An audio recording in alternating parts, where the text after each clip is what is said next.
232 do ECA, ele não fala do constrangimento para realizar algo.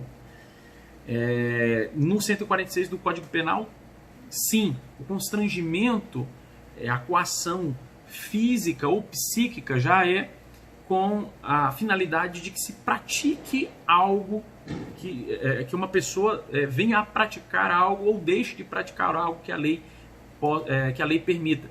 No caso do 232 do ECA, não. Ali é o mero constrangimento, é o vexame, é a vergonha que você faz uma criança passar em público, por exemplo. Portanto, esse constrangimento do 232, a meu sentir, não é o mesmo constrangimento de que trata.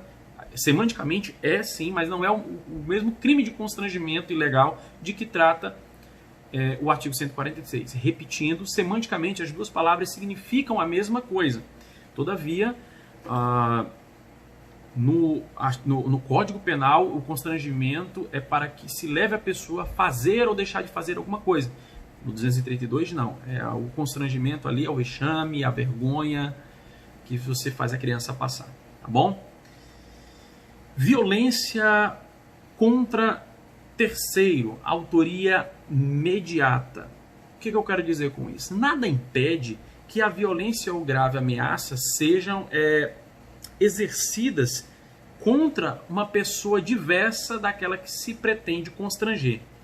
É dizer, eu posso exercer a violência e a grave ameaça contra A, mas, na verdade, eu pretendo constranger a fazer algo B e não A. É possível isso, apesar de, na prática, não ser comum. Porém, nessa hipótese, se eu pratico violência ou grave ameaça contra A, tentando constranger B, se a grave ameaça aqui for irresistível e a conduta do ameaçado, ou seja, de A, for tipificada criminalmente, haverá autoria imediata. Ou seja, quem na verdade é o autor do crime é a pessoa que pratica a violência ou grave ameaça. O sujeito ativo, portanto, será o ator mediato, ou seja, quem constrangeu A.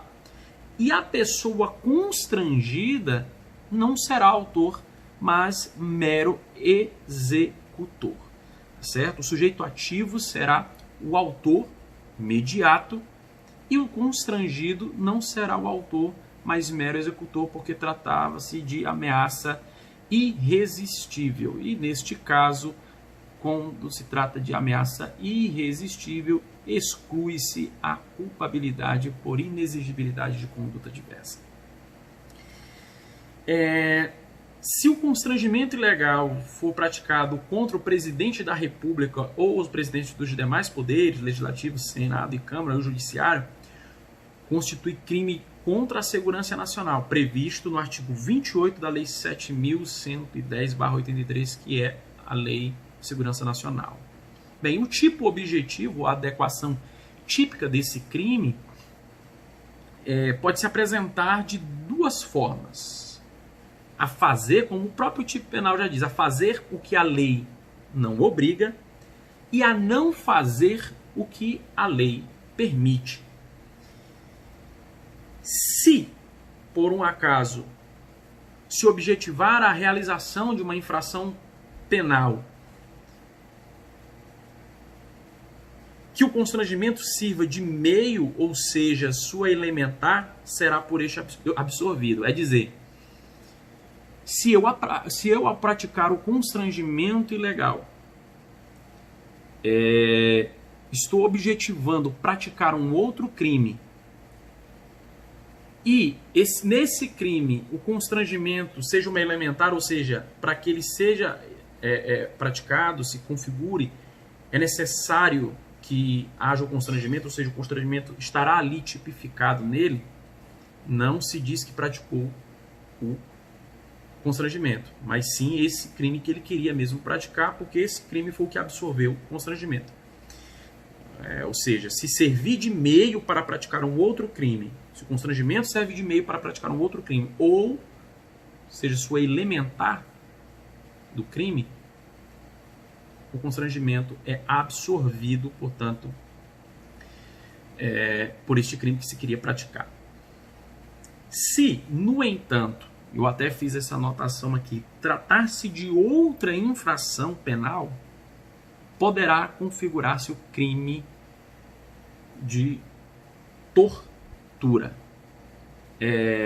Porque na lei de tortura nós teremos aí essa outra abrangência aí, e que de alguma maneira poderia se confundir com o crime de constrangimento ilegal. Agora, uma pergunta: se o constrangimento for empregado para impedir a prática, por exemplo, de um crime, de uma infração penal ou qualquer conduta ilícita, se o constrangimento for praticado para impedir uma infração penal ou qualquer conduta ilícita, nesse caso, não há crime de constrangimento ilegal, pois ninguém tem o direito ou a liberdade de delinquir ou o direito ou a liberdade de fazer algo ilícito. Tudo, portanto, deve obedecer a uma questão de razoabilidade. É por isso que quem pratica o constrangimento ilegal,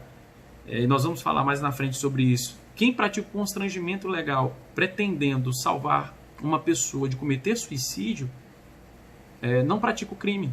Exclui-se não somente a ilicitude, mas acredito que a própria tipicidade, é assim que parte da doutrina entende, porque não é permitido à pessoa, não é dado à pessoa a liberdade de cometer algo ilícito. Suicidar-se não é crime, mas é algo ilícito. Por exemplo, se objetiva também, se o constrangimento é praticado com o objetivo de impedir a prática de um ato puramente imoral, aí nós temos um tratamento diferente. Se é algo imoral, não proibido por lei, e você quer, com constrangimento legal, impedir que a pessoa pratique isso, você estará cometendo o crime de constrangimento ilegal, sim.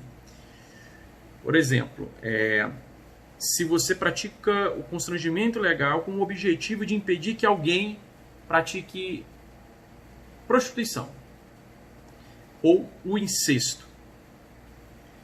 Nesse caso, como estas condutas não são proibidas no ordenamento jurídico, primeiro, elas não são crimes, e em segundo lugar, elas não são proibidas no ordenamento jurídico, você não poderia empregar o constrangimento ilegal para impedi-las. Se assim o fizer, estará cometendo o crime de constrangimento ilegal, tá bom? Se o constrangimento visar a pretensão legítima do sujeito passivo, haverá aí crime, ou seja, se eu com um constrangimento quero que uma pessoa pratique algo que é legítimo, que a meu ver é justo, não pratico o crime de constrangimento ilegal, mas posso estar praticando o crime de exercício arbitrário das próprias razões. E eu queria até ler para vocês.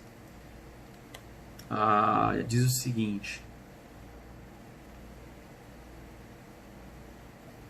artigo 345.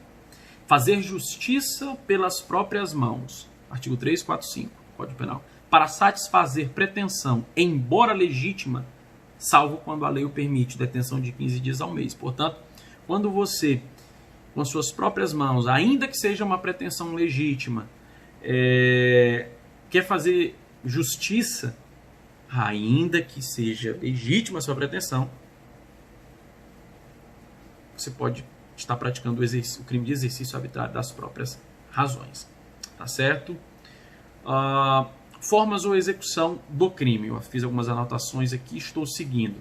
Bem, a lei estabelece no próprio caput as seguintes formas. Duas formas, na verdade. Na verdade, duas não. Mais de duas formas de realização desse crime, de execução desse crime. A primeira é mediante violência, né? A outra é mediante grave ameaça, intimidação, vício compulsiva. E a terceira é qualquer outro meio. Ou seja, se você até mesmo utiliza o álcool, ingestão de álcool ou drogas ou hipnose para que uma pessoa venha a fazer o que a lei não manda, você pode estar praticando crime de constrangimento legal. Por quê? O que se exige é que sua conduta seja capaz de reduzir a capacidade de resistência da vítima, seja a resistência física ou seja uma resistência psíquica, tá bom?